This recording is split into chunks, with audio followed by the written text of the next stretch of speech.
Assalamualaikum warahmatullahi wabarakatuh. Perkenalkan, nama saya Abdul Majid Ghaffar dengan NIM 102180004. Kelas SK1. Kali ini saya akan menjawab tugas 2 dari mata kuliah Analisis dan Perancangan Perangkat Lunak. Soal yang pertama yaitu jelaskan pemahaman kalian mengenai perbedaan antara analisis berorientasi objek dan desain berbasis objek. Yang pertama, analisis berorientasi objek adalah metode analisis yang memenuhi persyaratan yang harus dipenuhi sebuah sistem dari sudut pandang kelas-kelas dan objek-objek yang ditemui dalam ruang lingkup perusahaan. Sedangkan desain berorientasi objek untuk mengarahkan perangkat lunak yang didasarkan pada objek-objek sistem atau sistem objek. Soal yang kedua yaitu sebutkan metode pengembangan sistem lain selain RUP dan jelaskan kelebihan serta kekurangan dari metode pengembangan sistem tersebut. Sistem yang pertama yaitu Extreme Programming. Extreme Programming adalah tim yang dibentuk berukuran antara kecil sampai medium saja.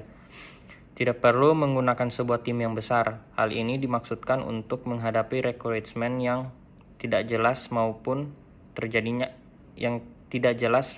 terjadinya perubahan-perubahan requirement yang sangat cepat. Kelemahan dari sistem XP ini yaitu kelemahannya cerita-cerita yang menunjukkan requirement kemungkinan besar tidak lengkap sehingga developer harus selalu siap dengan perubahan karena perubahan akan selalu diterima. Kelebihan dari XP ini yaitu meningkatkan kepuasan kepada klien, pembangunan sistem dibuat lebih cepat, dan yang ketiga menjalin komunikasi yang lebih baik dengan klien. Kemudian sistem yang kedua yaitu Agile Modeling.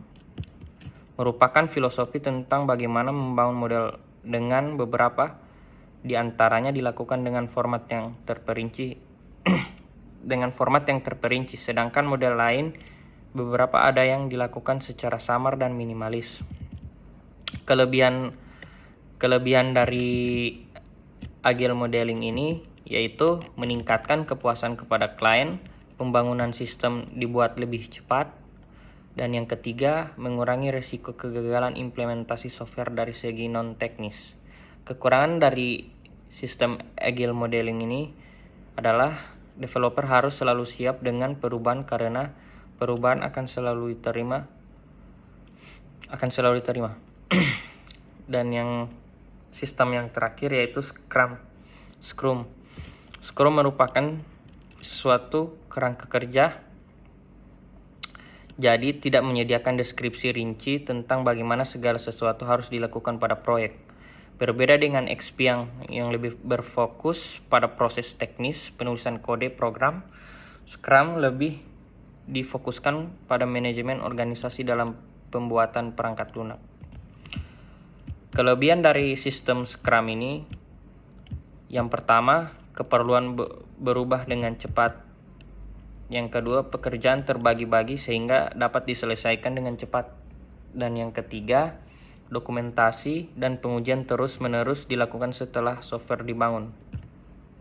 Kelemahan dari Scrum ini yaitu developer harus selalu siap dengan perubahan karena perubahan akan selalu diterima. Yang soal nomor 3 yaitu berikan penjelasan kapan sebaiknya kita menerapkan RUP, sistem RUP. Yang pertama, pengembangan perangkat lunak yang berorientasi objek dengan berfokus pada UML, Unified Modeling Language. Dengan yang kedua, mempunyai waktu pengembangan yang panjang. Yang ketiga, dikembangkan pada perangkat lunak sebagai sarana interaksi antara pengguna dan perangkat keras. Yang keempat, mempunyai tim programmer yang cukup banyak. Yang kelima, pengembangan dan perubahan perangkat lunak berdasarkan kebutuhan user. Soal nomor 4 yaitu berikan contoh kasus tahapan pembangunan sebuah sistem dengan menggunakan metode sistem RUP. Contoh kasus yang pertama yaitu inception. Pada tahap ini pengembang mendefinisikan batasan kegiatan, melakukan analisis user dan melakukan perancangan awal perangkat lunak. Pada akhir fase ini, prototipe versi alpha sudah harus dirilis. Contoh yang kedua yaitu elaboration. Pada tahap ini dilakukan perancangan perangkat lunak dari menspesifikasikan fitur perangkat lunak hingga perilisan prototipe versi beta dari perangkat lunak. Contoh yang ketiga, konstruksi. Konstruksi pengimplementasikan rancangan perangkat lunak yang telah dibuat pada tahap ini. Pada tahap ini, perangkat versi akhir yang sudah disetujui oleh administrator serta dokumentasi perangkat lunak. Dan contoh yang terakhir yaitu transisi instalasi, deployment, dan sosialisasi perangkat lunak dilakukan pada tahap ini. Demikian jawaban dari tugas 2 saya. Lebih dan kurangnya mohon dimaafkan. Wassalamualaikum warahmatullahi wabarakatuh. Terima kasih.